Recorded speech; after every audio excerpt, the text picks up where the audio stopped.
What's up, everybody? This is Eric with HustlePaintball.com. This video is going to be covering the TECHT Easy View Cyclone Feed housing and bottom plate. The reason why these things are so cool is because with the bottom plate, you can simply, after you install it, you can simply flip over your gun, see if all the components are in place, if they're intact and they're not broken, or if your cyclone needs to be cleaned or re-lubed, just by glancing at it. Also, with the complete housing, it comes with, obviously the smoked housing and the bottom plate. So again, if you wanted to look in the bottom, see if everything's intact, you can do that.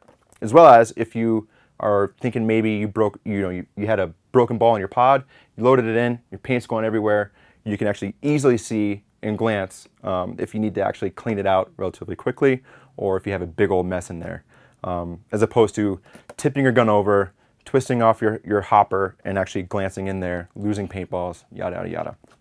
So for this video, we're going to be grabbing this X7 Phenom here, taking apart this Cyclone Feed system, bringing the camera in a little bit closer so you can actually see.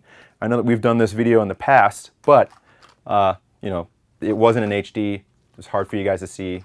So this way it's going to be a lot easier for you guys to check everything or see everything I'm doing. And while we're in there, we're going to be installing the TECHT Vortex Mod SS. It's an aluminum piece. I'm sure you guys have heard of it. And for those of you who haven't, it's an aluminum piece, replaces the stock plastic piece that's in there, which commonly breaks after quite some high rates of fire. It is plastic, so as it's moving, they do tend to break. As well as the TECHT lightning rod. It replaces the plastic, yet again, rod that comes stock with the Cyclone. This one is actually aluminum, so as the rod moves forward, it doesn't flex, so you don't lose any efficiency.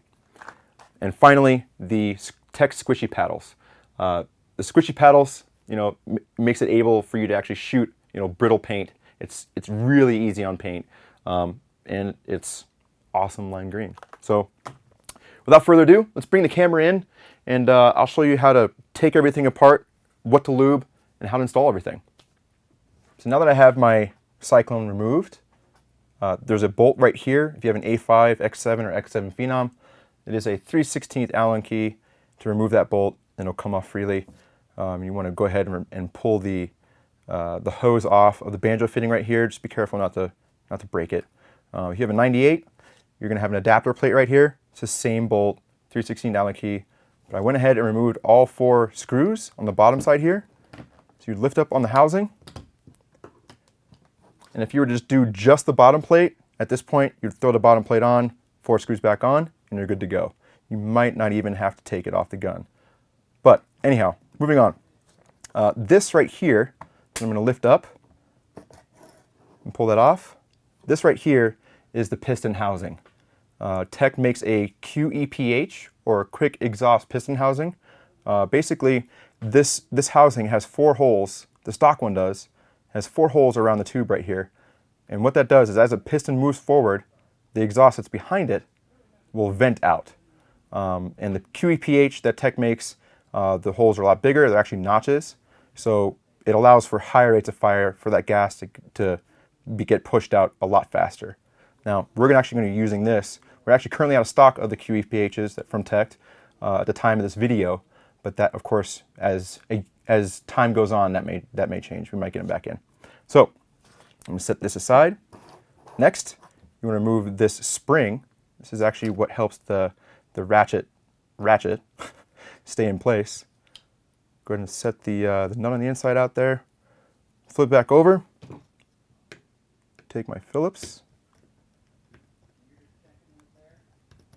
and take off the paddles with this screw right here and washer.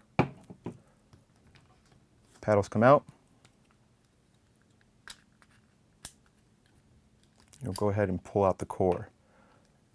I'm going to set this aside. Now, as you can see right here, the center ratchet piece is already starting to fall out. There's actually a detent inside of here. In the older Vortex mods, this guy right here, you can see it has a notch cut out. On the older ones, you had to actually press out this pin, take the detent out, put the detent into your new Vortex mod, put another pin inside there. That's not the case for this. So a cheater way of doing this is you pull the ratchet out. You'll see the detent kind of hanging out in there. You'll take your screwdriver, push the plastic detent out, followed by the spring.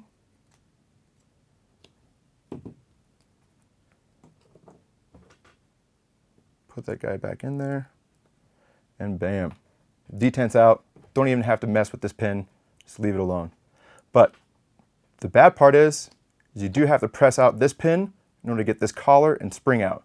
So I'm going to go take a second, go grab our go to our vise downstairs and actually pin that out. You're going to get a really small punch, and typically you want to put it on 2 different pieces. You can actually take your vortex mod like this and set it on top, like so. Or refer to our other, TECHT vortex mod video. So give me 1 second while I pound this out. I'll be right back. And we are back. So the reason why I did this off camera, if you go watch our old video, there's a lot of small punching, small pound, hitting your fingers. It's kind of a PETA. So if you do have a small punch, you want to take a small punch and punch this little pin out in order to get this spring and collar off. Now, if you buy a vortex mod or a lightning rod, I highly advise that you just get one of these springs and one of these collars. It'll save you a lot of grief. Or if you don't have a punch or a place to do this, I strongly recommend that you pick up a spring and this collar. It'll save you a lot of headache and a lot of bruises on your fingers. So take your lightning rod, put the spring and collar on there. You'll take your vortex mod, and on the the older vortex mod, you actually had to punch the pin back into the lightning rod. With the new one, drop a pin in place, take the keeper or the plug,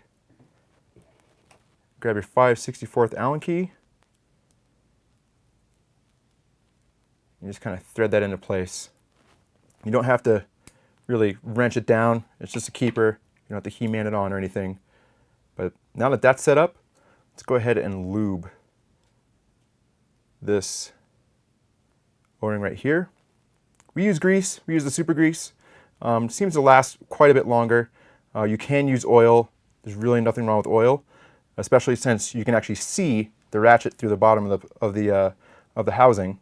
You can actually tell when you actually need to lube it up, or when it's getting dry, or when it's dirty and whatnot. So I'll put some grease on the teeth of the ratchet, on the lower portion of the ratchet. Drop that guy into place. Grab your detent with the U facing the ratchet. Compress this spring into place like that.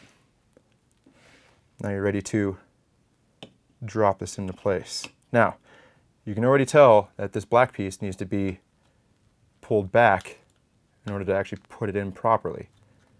This is where it kind of gets difficult or frustrating. You'll take your piston housing, kind of walk it onto that O-ring. Now, if you don't have the inner collar and the piston housing together, you'll have this huge gap right here. And then when you go to put the plate on, it won't go on in place, or it won't go all the way down. So what you're going to do is you have to grab it like this, take your thumb, compress that guy, and slide it into place. The inner collar and the piston should be in a line. It should be sitting down at the very bottom of the housing right here. So now that that's good, keep holding it with your thumb, flip it over, go ahead and install your squishy paddles. It is notched. Now you do have an option between a super tall, thick piece or a thin piece and somewhat of a tall, it looks like the stock piece. I like this one because if you're getting low on paint, it can still fall into place, as opposed to having one paintball here, none here, one here. So go ahead and thread this guy back on. take the bolt that was included with your vortex. Again, 5/64 Allen key. Thread it into the top here. You flip it back over. Again, reassure that that's aligned and in place. Now take your spring or detent that you took out earlier. You're going to want to line it into place. And you can see that it's not exactly aligned properly, right? What you're going to have to do is you're going to have to use a little bit of force to get that guy inside the plastic. As you can see there, it's actually down inside there. That's the proper way to do it. If it's sitting up, when you put that base plate on, it's not going to be under tension, it's not going to sit flat. And again, this guy popped out. All right, now take the nut with the flat side, drop it into place, flat side up, and finally, the base plate. And there it is, guys. It is ready to go. As soon as you fasten up those, or throw those 4 screws back in there, reattach it to your marker, and you're ready to go, along with hooking back up your air line. So I'm going to go do that right now. We're going to go outside, show you guys how it looks with paint in it. You can see everything moving. And also at the same time, we're going to shoot it with some paint, maybe some reed balls or first strikes, see how the actual shell holds up. So let's go. Got the Cyclone reinstalled and got some paint in here. I'm going to bring it in really close for you guys so you guys can see how this actually operates. Get a nice shot of the bottom here if I can. So you can clearly see every single shot.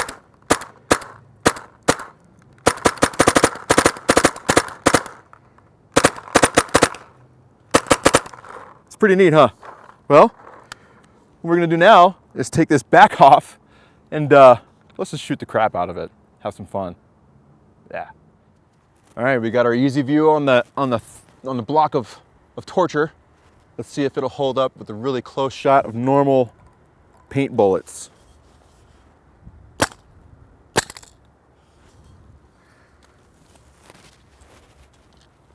Let me get a rag here. Wipe it off. And you can see no cracks. Still perfect. I'm gonna set it back down. Try some reballs. Sorry for the jump cut. Shot it with the reball, went right back towards the cameraman's balls. So I put the hopper on there and angled it so it'll go that way. So let's try this again. This is with reballs.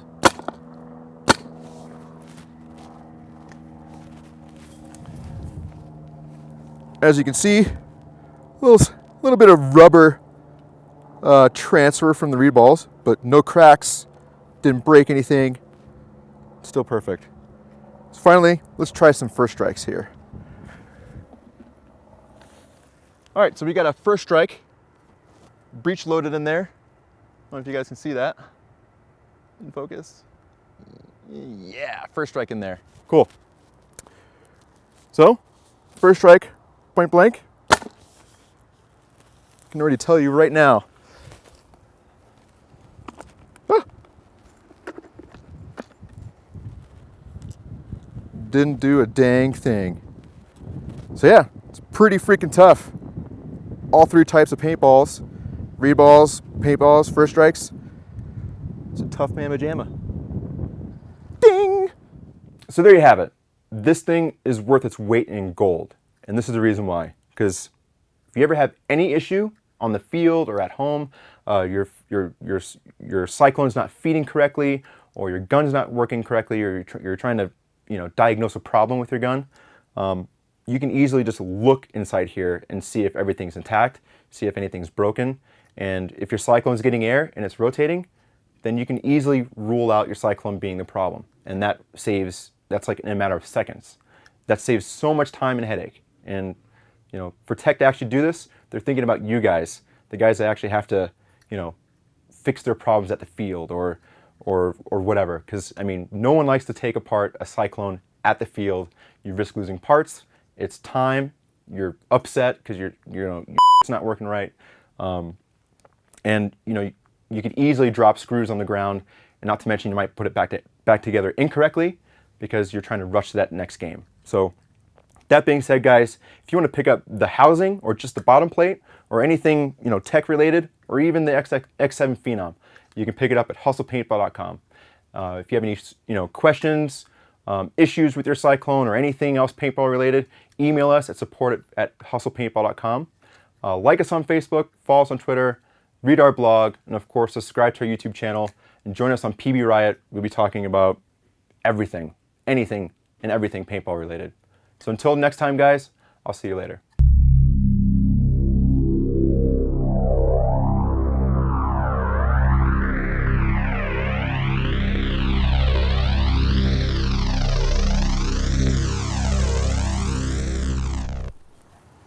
Hopefully this doesn't hurt me.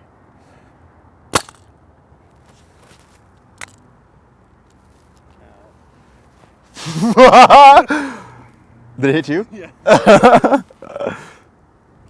Oh, that hit me in the nuts. Oh!